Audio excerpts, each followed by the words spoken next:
Yeah. Are we ready? Are you ready? Getting the song. So you're not ready.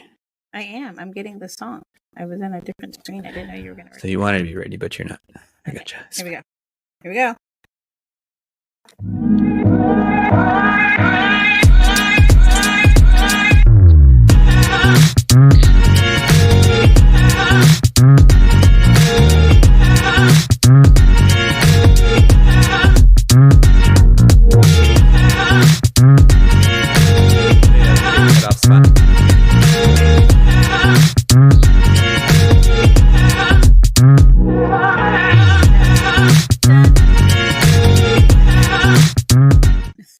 Welcome to the Fairly Odd Coparents podcast. This is episode 2. I am Ronnie Camacho, and my Nessa. co-host is... Oh, Nessa. I'm Nessa.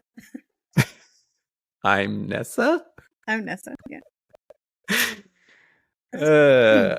So this is the Fairly Odd Co-Parents podcast where we are discussing successful co-parenting, and we are happy if you're listening for the first time or the second time. We appreciate your support. So we were discussing like what kind of opener are we going to be doing. We were kind of playing around with what we wanted to do to start these podcast episodes. I had the idea of dad jokes. I think that would go well. And then we also kind of settled on a co-parent story of the week, just to kind of let you in on our life a little bit. So, should I start with the dad joke? Go for it. All right. Dad joke of the week. Why did Dr. Dre pick up Dwight Schrute? I don't know. Why? To take him to the Beats convention.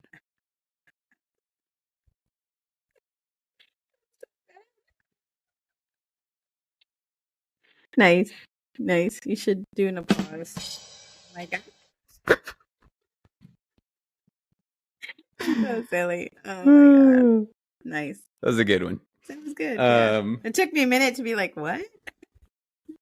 I'm also apparently slow today because I turned off my all kinds of things on my end over here. So I'm so special. I'm just here shaking my head like, what are we doing? Juno. All right. Well, you wanna talk about the co-parent story of the week? Yeah. So did we figure out which story do you want me to share? Valentine's Day or Armani? The one where you hid the body. That's for later. That's for later.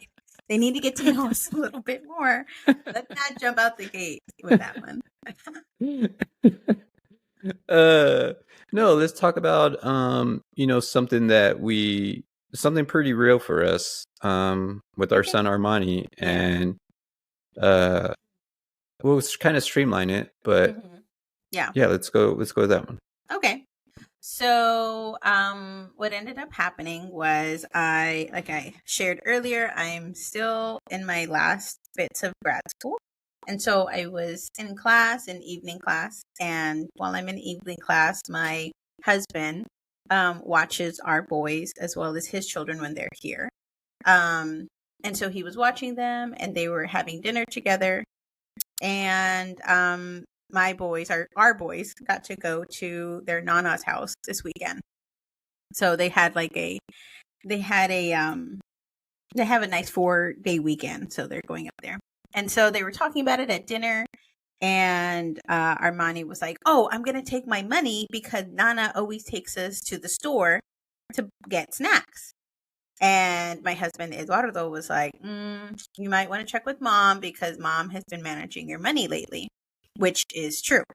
Mani has been irresponsibly spending his money. So I put like a limit on it. He was like, no, mom, mom said it was okay. And Eduardo was like, just check just to be sure. And Armani was adamant that no, mom's going to let me.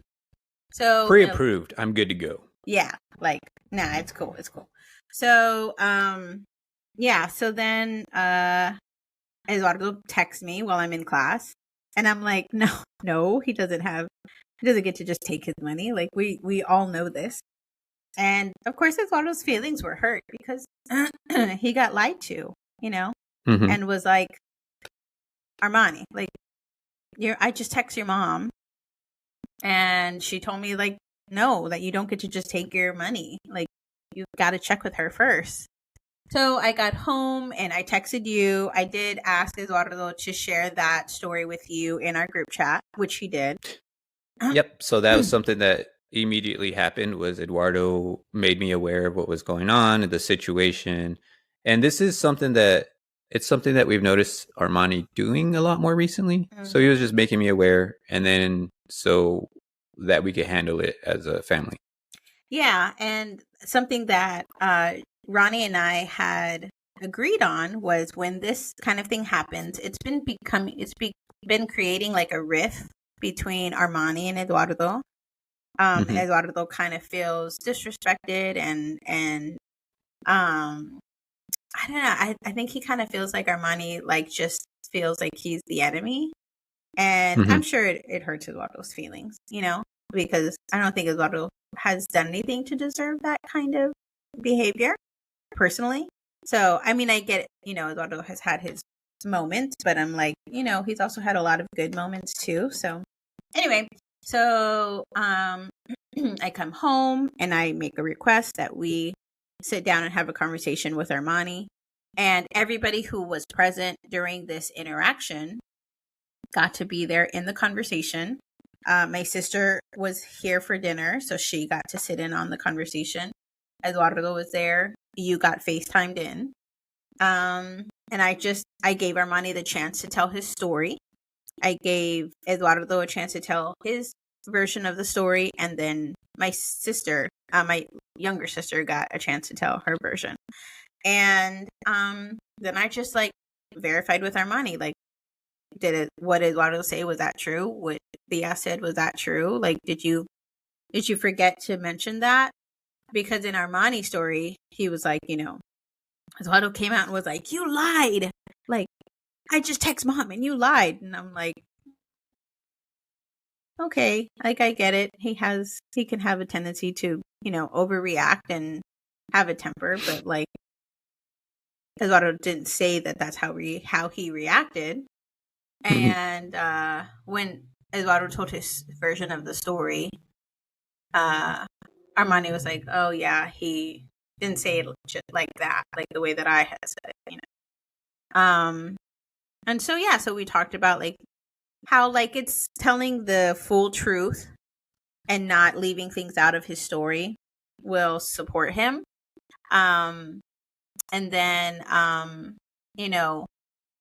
I just told him, he gets to continue working on his credibility because he tends to lie to me. He lies to Eduardo. He lies to you.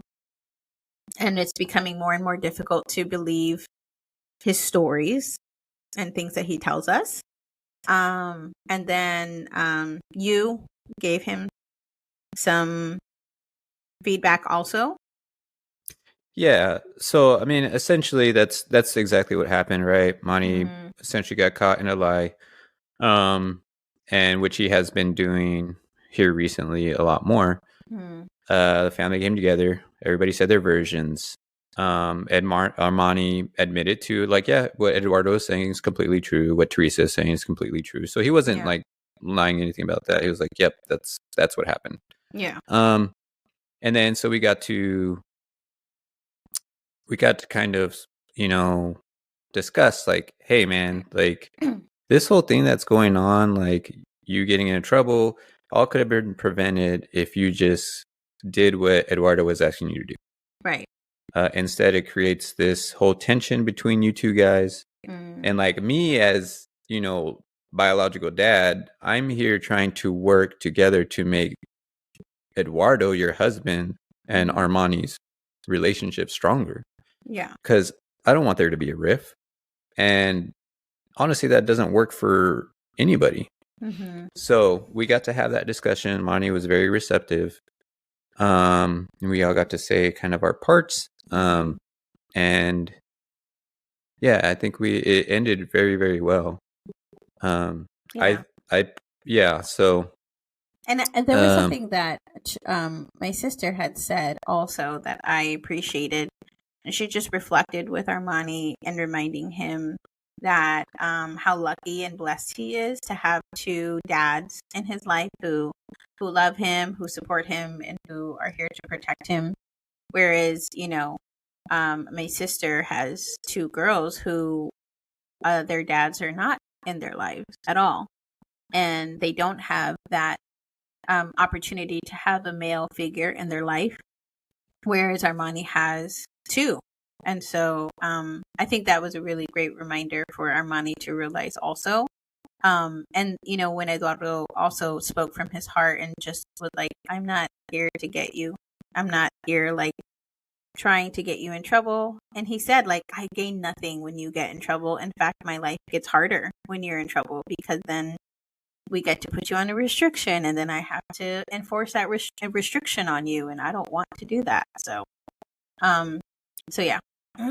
yeah, it wrapped up very well. Yeah. Everybody got to say their part, including Monty.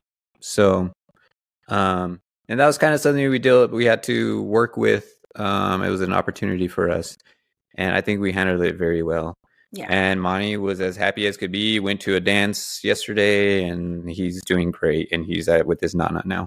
Yeah. He got to go to his cool. first Valentine's Day dance. So. Nice. Sebastian too. I saw the pictures, like little cutie. With adult supervision. Of course. Okay, let's get into the purpose of today's episode. Today's episode is the title of it is Key Takeaways During Marriage. So we are going to continue our story. Like we said we're going to let you guys know our story and then give you guys some key takeaways from it. And then further down the line, we'll go into some modules of just some foundational co-parenting things, and which we'll pull away from these stories, pull some key things from the stories. So today, continuing our story, and we're going to go into our marriage and kind of what we took away from it. And with that being said, if you weren't married as a co-parent, never were, or weren't even in a relationship, or had a one-night stand, and what do you know? You got a baby. Yeah. It's okay. It's more about some things you can take away from the relationship you had, or that you have now. Yeah. So it's more about the principle. Yeah. So stick with us. It's just we're utilizing our story. Right. So with that being said, why don't we go into how did we meet? And if you would like to jump on that one. How much do you want me to disclose? Okay. It's yeah. So, Ronnie and I met during our senior year in high school. We were in our very last month of high school, and I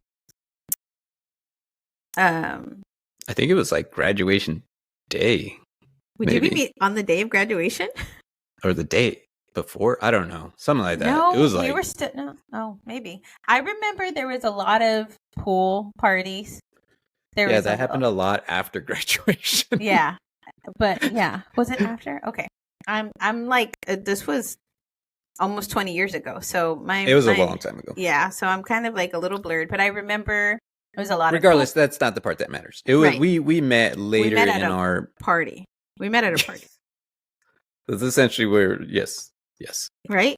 Or was it the pool? Was it the pool when you were trying to throw me in? Was that it? Maybe. Okay. Yeah, so I remember, this is what I remember. I remember I was at a party, and when my girlfriends and I would go to these parties, I was always a designated driver. I didn't drink. I didn't smoke weed. I wasn't into those kind of things. I was very nervous about my girlfriend getting taken advantage of. So I was always like, I would go to the parties and I would be there to party. I was also never went to parties in high school. I was a huge nerd. I was a very goody two shoes, like wasn't allowed to have sleepovers, wasn't allowed to go out, wasn't allowed to do all these things. So when I finally did, it was, that's a whole other story, but I finally did. And I was there for my girlfriend, and that's where Ronnie was. And I remember Ronnie did drink and did party with his friends. And on occasion, come on. Okay.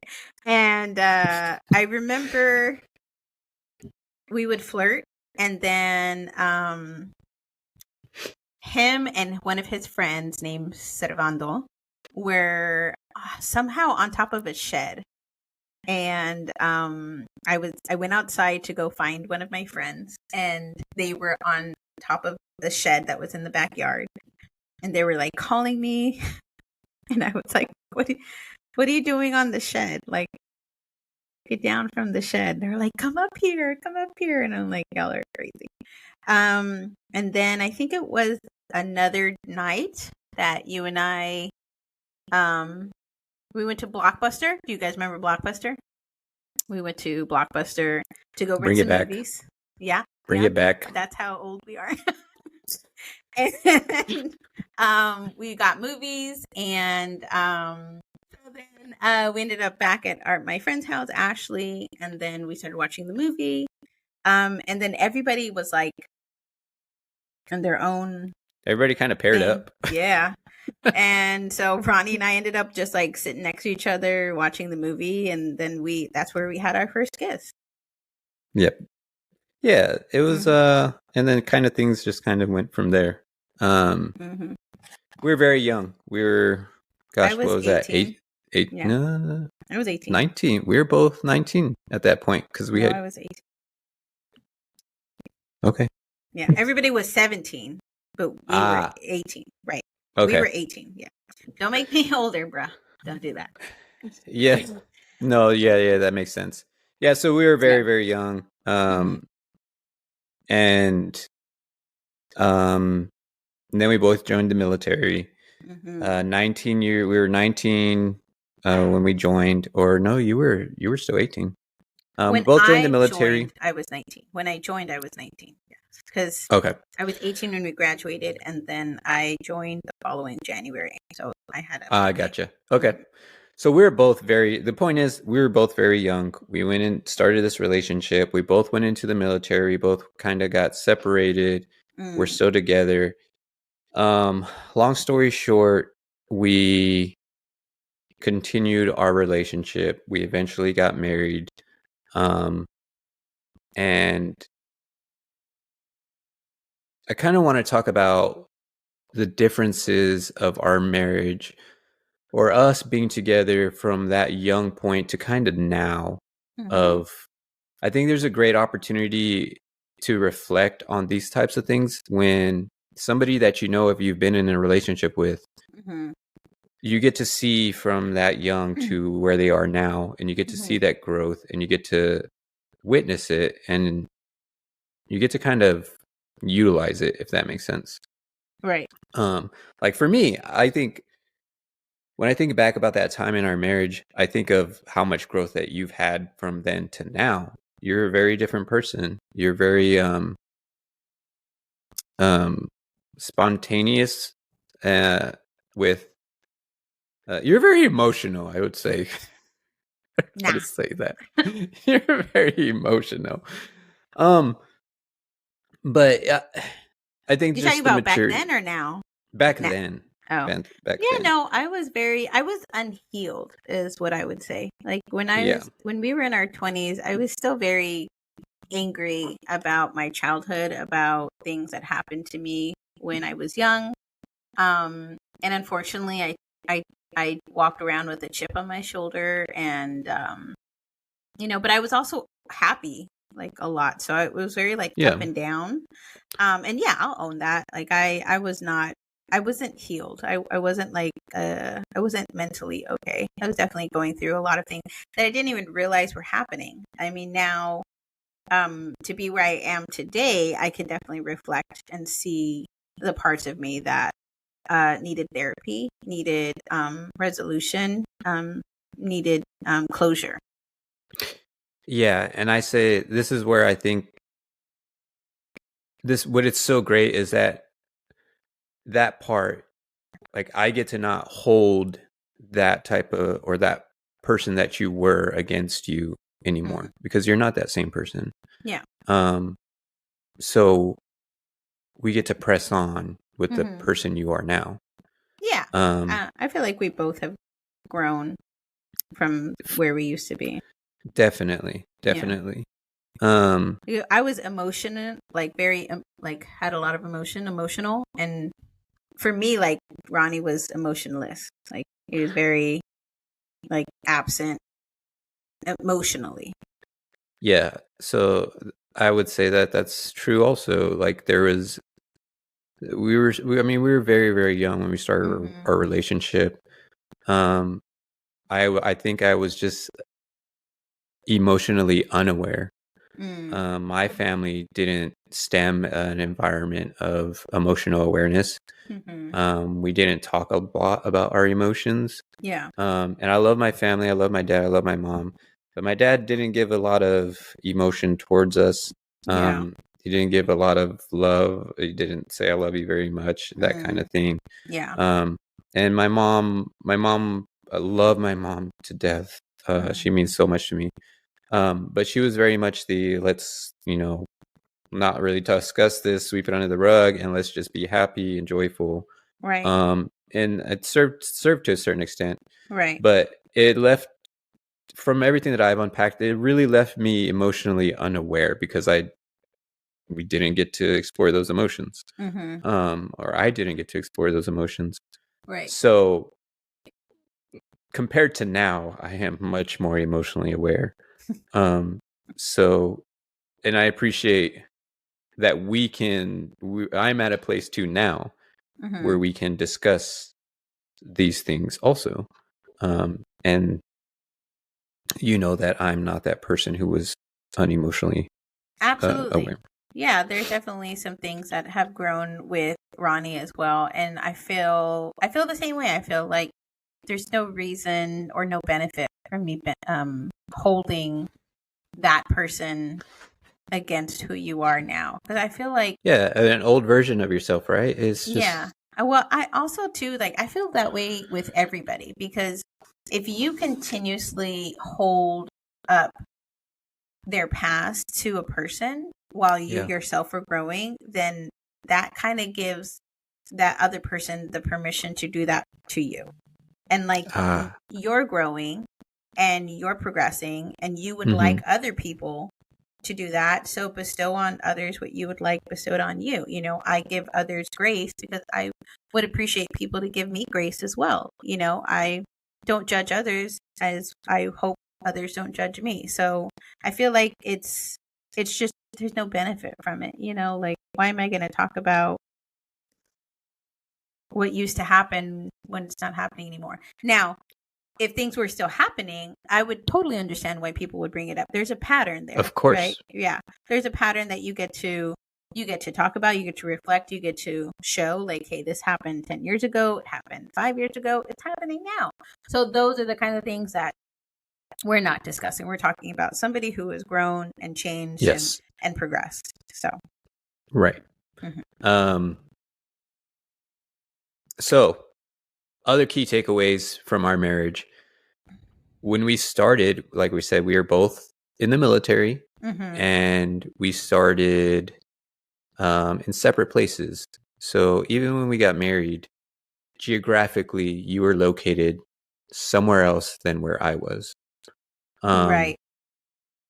So the key takeaways for us with that was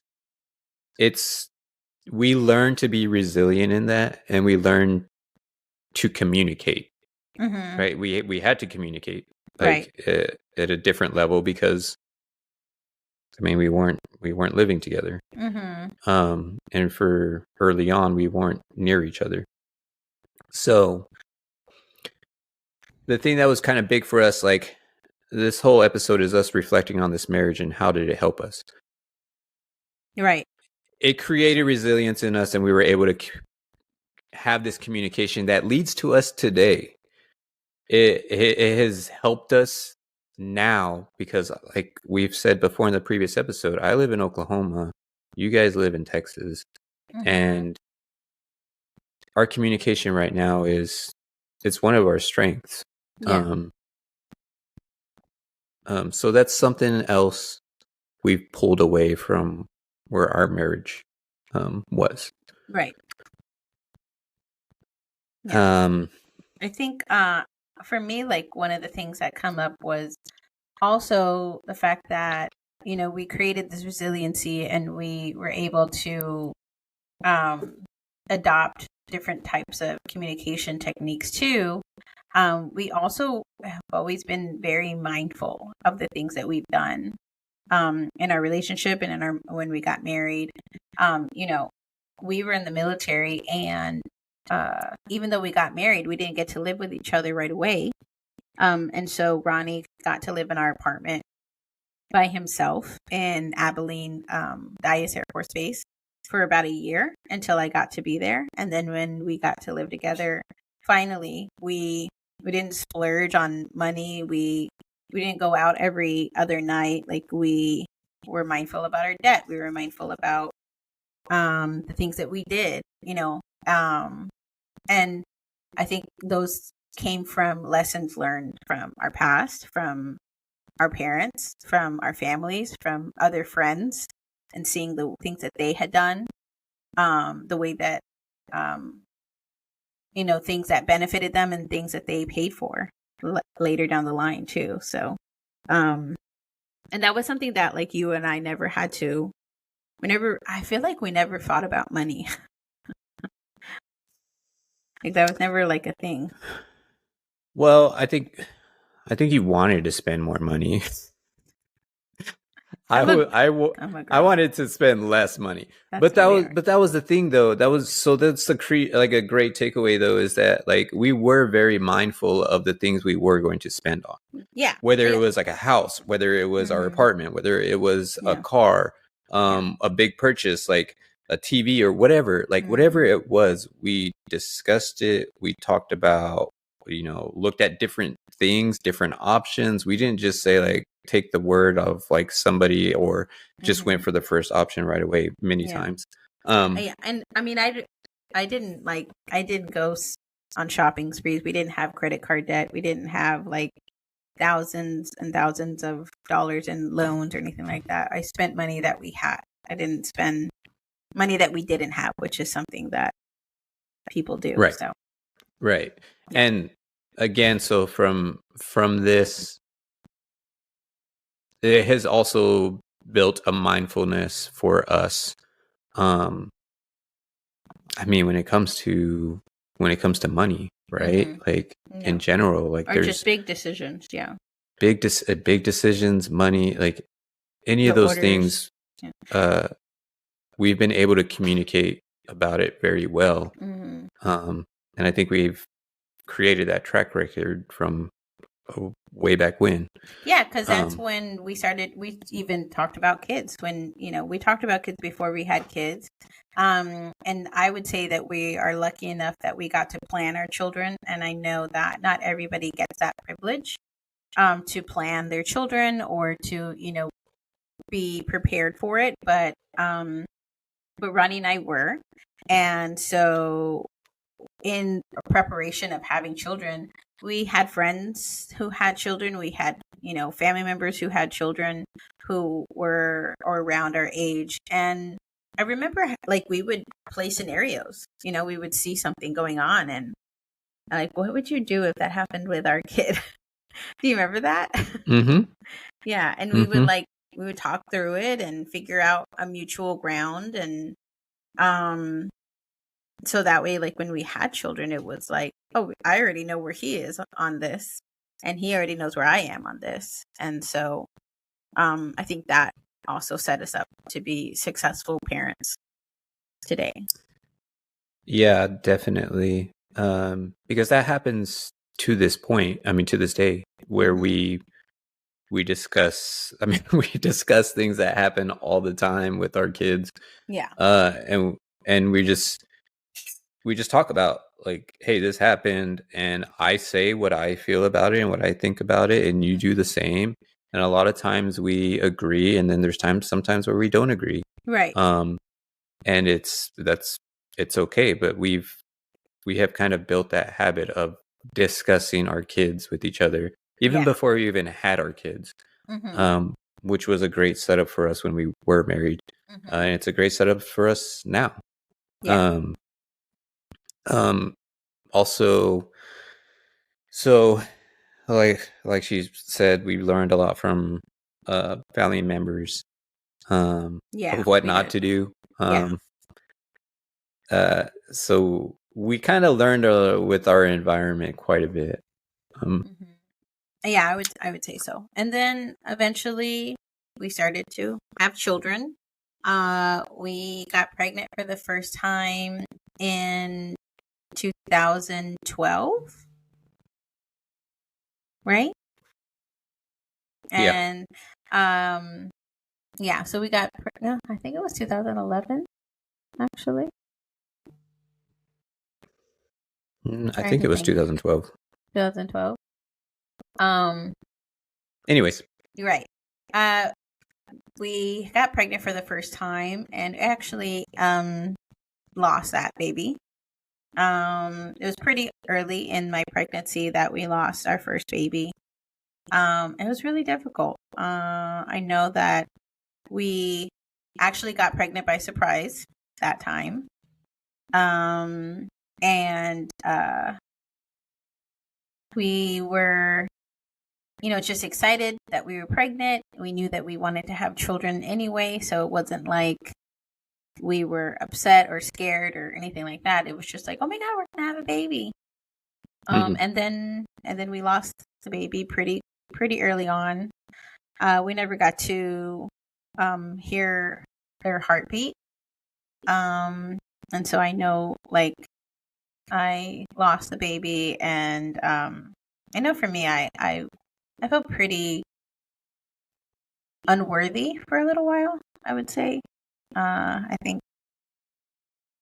think for me it was like, what does that mean?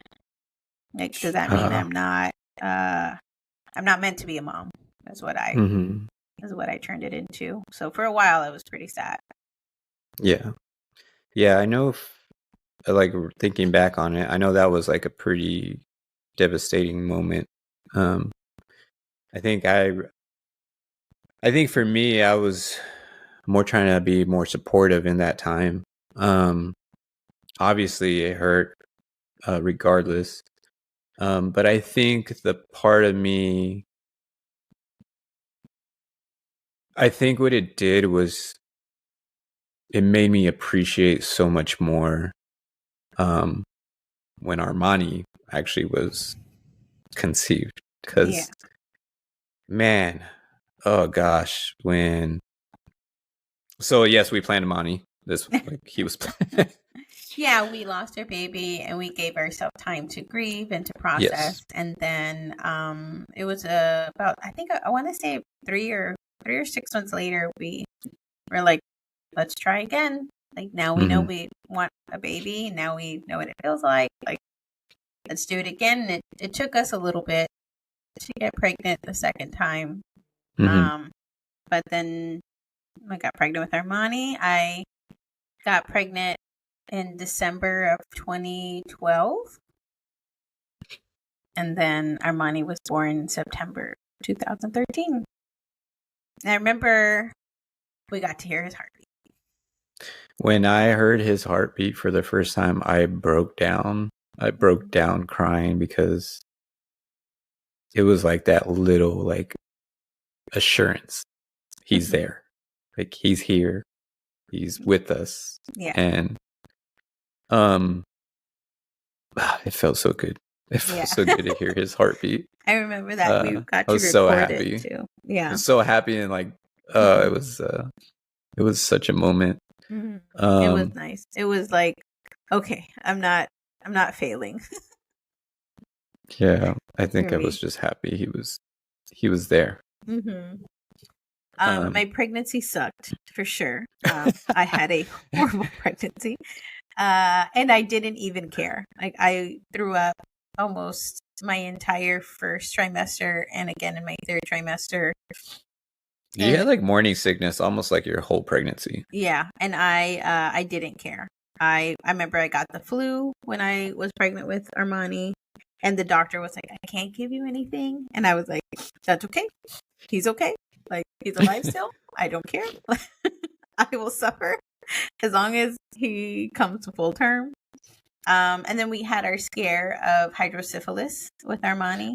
Mm-hmm. And I got to go see a specialist once a month in Dallas, Fort Worth, Texas. And they would do an ultrasound and check on his head circumference. And Armani got to see a pediatric neurosurgeon for the first 6 months of his life to make sure that the ventricles. That his ventricles. His ventricles in his brain were too big. Mm-hmm. They weren't draining, I guess, like they were supposed to. Mm-hmm. Which we were. Yeah, he was at risk for getting a shunt. For getting a shunt placed in. But then he turned out okay, and he was born, and they said he was perfect. Yeah, he had to be born in a children's hospital so that they could take him back right away and see if they needed to. They checked him all over, and they said he's perfect, and we were just like, yes. And I think those little moments really, I know for me, created an appreciation for just my kids in general. Yeah. So like those takeaways for me were just like, one, we lost the first baby. Mm-hmm. It made me really appreciate and grateful for the second. Mm-hmm. And it just made me appreciate their lives so much more. Mm-hmm. And we had to work through some adversity with those things. Yeah. Yeah. It was difficult. I know that during my pregnancy, was when Ronnie started to go TDY more frequently. And so Monty being born, and then we got to move right away to Charleston Air Force Base and start fresh there with Armani, and then about 3.5 years later, Sebastian came. And Sebastian is our second born, and Sebastian was born in March of 2017. Mm-hmm. While we were still in Charleston, so he was born in Charleston, and of course, my pregnancy was difficult again. I think with Sebastian, I actually experienced a lot of emotion that I could not get a handle on. I would have these like moments of emotion of like anger and sadness, and I was just like, what is happening? And I remember I was just like, this isn't me. And of course it was the pregnancy and the hormones that I, couldn't help. And then Sebastian also had a issue, and he had a heart arrhythmia. Oh, yes. That he still has. But it's very small, and when he was born, he had a pediatric cardiologist on standby. Mm-hmm. And he was born, and he was perfect again. There was no issues. And so I was really grateful again to just have two babies that were completely perfect. Yeah, and Sebastian actually started Sebastian started crying before he even came out the womb. That was Bonnie. That was Bonnie. That was Bonnie. Sorry, yeah. I'm mixing up that story. Yeah. No, Sebastian right. Because it was to come we out. We had a female for I had Sebastian both times. Oh, I thought it was male. So no, Sebastian refused to come out. Sebastian fought. I had a fractured rib by the time he came out because they had to like push on my diaphragm. Oh yeah. To get him. Yeah. He would like He was like He was kicking. not wanting to come out. He was transverse in my belly, so they had to like turn him and then pull him out. That's right. That was scary for a little bit. Yeah, that was definitely scary for a little bit. Mm-hmm. Yeah, you weren't on the table, so guess how I felt. I was like, this is so fun. Yeah, I didn't. I would. Women do amazing things. So, thank you.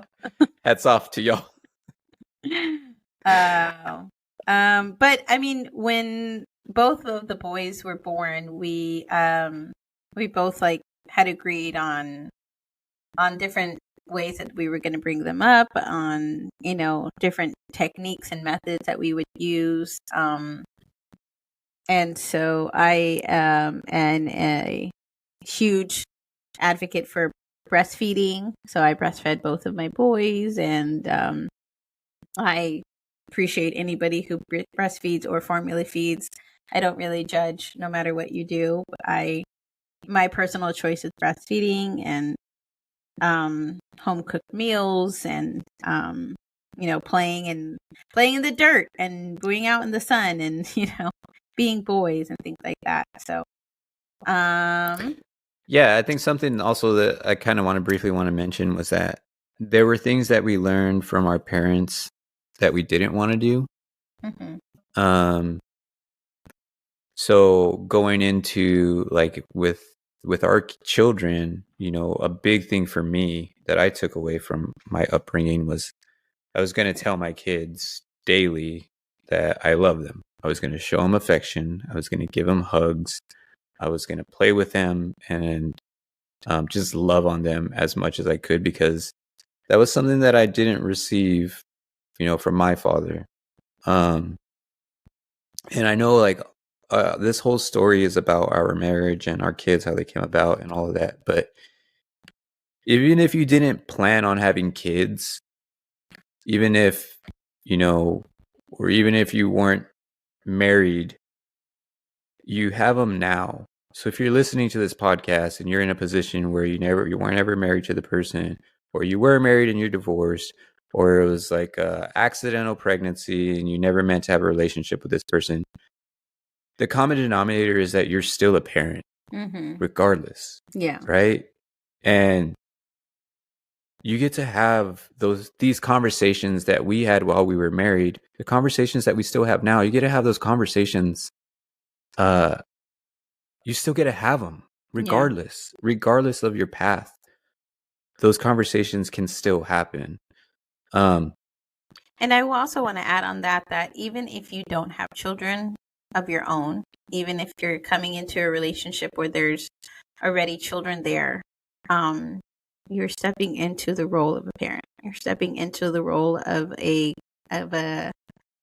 guide to that child. And so, and there is that biological factor of, am I going to make a connection because, they're not biologically mine. And that is completely, for me, in my opinion, that's a choice. I have my bonus children, and I choose to connect with them and love on them and be in their life. And I created my own relationships with them outside of whatever their father said, whatever their mother said. And Eduardo has done the same with our boys, has created their own connections. So even if you don't have your own children, but you're coming into a relationship where the other person has children, you get to step into that role also. And you're a parent now. Yeah, right? Like you are in that position. If they're in your household and they're not your kids, but you're in that relationship, you got to figure it out. Like those conversations got to happen. And it's either going to suck like really bad, or you can do your best to make the best of it and work through it and figure out what does work. Will it work? Will it look exactly the way you want it to? Maybe it won't. Maybe not. Yeah. Maybe not. Maybe it won't. But regardless, like that's where it's at. Yeah. So you either make the best of it and control what you can in the situation, or you don't. and then other choices get to be made because of that. And one of the things that Ronnie and I agree on is that everything is a choice. You can choose the type of relationship you're going to have. You can choose the type of parent you're going to be. You can choose the way that you're going to show up every day. Every day is a choice, and every choice has a price and a benefit to it. And so you get to continue with your choice and own it, own the choice that whatever you choose into.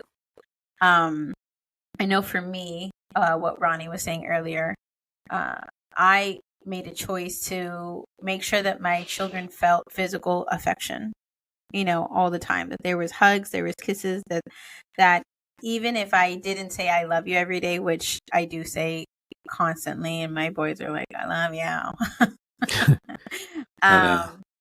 I still give them hugs and kisses every night, let them know that I'm here. Bedtime is a huge thing for me, that they know that, I'm here at bedtime.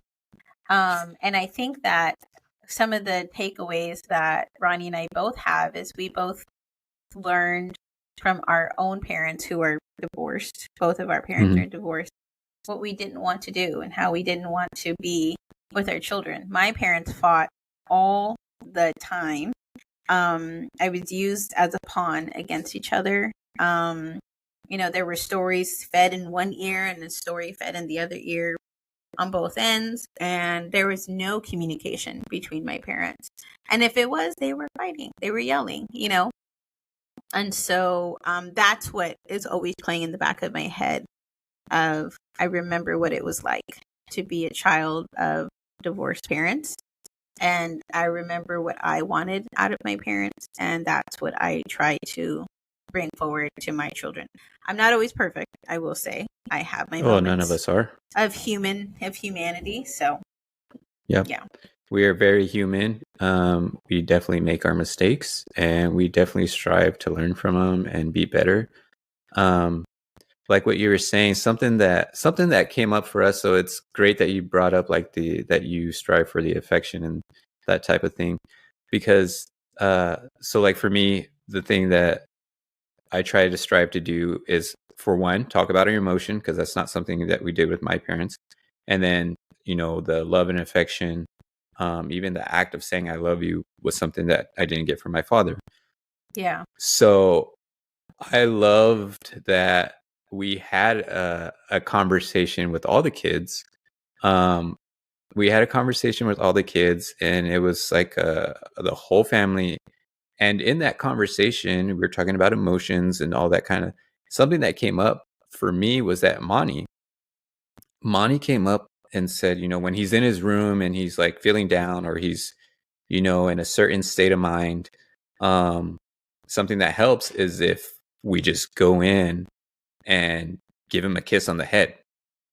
Yeah. He said he loves that when he gets kisses on his forehead. Mm-hmm. And for me, that was something that stuck with me so deeply, because, he's getting older. He doesn't necessarily like to hold your hand anymore. And, when I heard, that, wow, my son wants kisses on his forehead, and he still likes it and is wanting it. I was like, yeah, yes. And that's something that that's something I would have never known if we didn't have these types of conversations where we actually talk to our kids and see what's going on and see what's happening. And that's something that we did together that we both got to hear. So then we both get to practice. We got to do it with Eduardo and his children, with my bonus children. And we did this at a retreat that we go to every summer as a family. But yeah, it was definitely we got to sit down and have a check-in with them. We got to hear from them, how is it to be in this family? What is it like? How can we support you when you're feeling this way? So, and I love those questions because it's a very open-ended question where they get to just answer very honestly. And it puts us all in a very vulnerable space, because they get to ask us questions too, So great conversations that we get to have, for sure. Yeah, I love those ones. I'm always looking for the little nugget to take away that I can implement later. Mm-hmm. Yeah. So speaking of little nuggets, let's kind of wrap up our key takeaways from kind of this in our marriage. Yeah. So one of the things was overall finding the things that worked in your previous marriage, that worked in your previous relationship, finding the things that work now. And if you can't find anything, or you refuse to find something, where you just want to be thick-headed and numbskull, that you just like, no, they were the worst, like our marriage sucked, like fine, you can be right about that. Yeah. But make something work now. Like create something that works now so that you can, work off of. We're just trying to give you our story so that you can hear what worked for us and how we utilize it now. Because why? I mean, if something's working, you might as well draw from it. You don't have to be above like your failed marriage or your divorced marriage. Like there was good things that came from it, so you might as well utilize.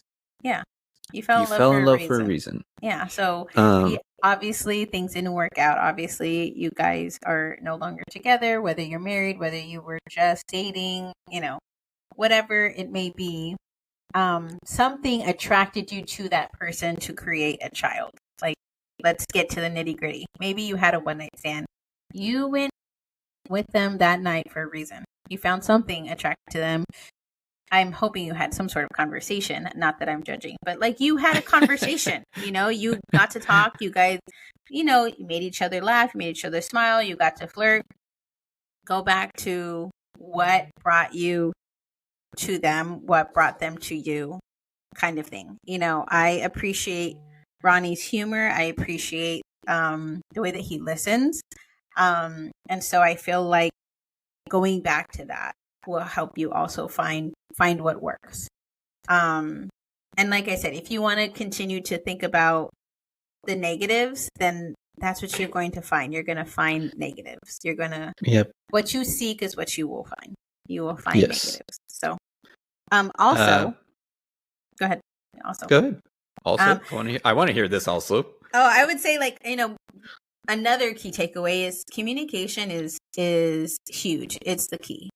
Communication with your children, communication with your significant other, communication with your co-parent is key. Being very honest, open with what's happening, what's going on. This is how I'm feeling. And try to come from a place of honesty. And when you're listening, try to come from a place of open-mindedness. Just being open to it. Yeah. So, it's easy to judge, it's very easy to judge. And so, yes, of course you can judge them and you can do that. And that's the easy thing to do. So let's challenge ourselves to be non-judgmental and to have an open mind and consider what the other party is saying, and come to some sort of mutual ground. I definitely compromise with Ronnie. And we find things that I'm like, I really agree with that. And he finds things he doesn't really agree with. And then we eventually come in the middle, and I give and he gives a little, and I let go of some things and he lets go of some things. And then we find something that we're both like, okay, I can deal with whatever, Yeah. And we just, cool. This is, we came together. We made a plan of action. This is what we're going with. We both are good with it. And then we move forward. And, that's been a really big thing, that my communication with Nessa now is better than it ever has been. I appreciate it so much. I feel like I can go to Nessa to talk about anything, not even just our kids, just life in general. We have grown a ton together, and it's only benefited our children because of it. we got to talk about a lot of things Mm-hmm. that weren't just our children. We got to talk about a lot of things in our marriage. Mm-hmm. We got to talk about a lot of things in our divorce. And kind of thing that I want to wrap this up with a little bit is just before we go into what our next episode is going to be, is there isn't, regardless of what your family situation is, whether you're married, all that stuff, never been in a relationship, but there's a child involved. There is an opportunity for you as a parent, whether you want to be, whether you do want to be, whether you're annoyed with this other co-parent, whether you can't get over a past, there is an opportunity to directly impact someone's life. And that someone is your child. So I'm going to speak from I on this. Whether you're the mother or the father, there is a child who has a yearn for their parent. Even if you think they don't, they want that presence. And if you can't get over yourself to be present in the best way that you can, like, that child is suffering from it. Absolutely. So, and the only reason I can come to this and say this is just because I have that with my father. He hasn't been always the most present emotionally, and physically at times. So, just know you have an opportunity to make such a huge impact for your child with just your presence. All right, let's move on from that.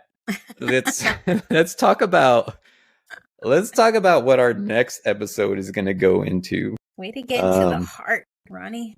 Yeah. So now at episode 3 is it's going to be about the divorce, and you guys are going to get to hear about the dirt and all the cheese man. I'm just playing.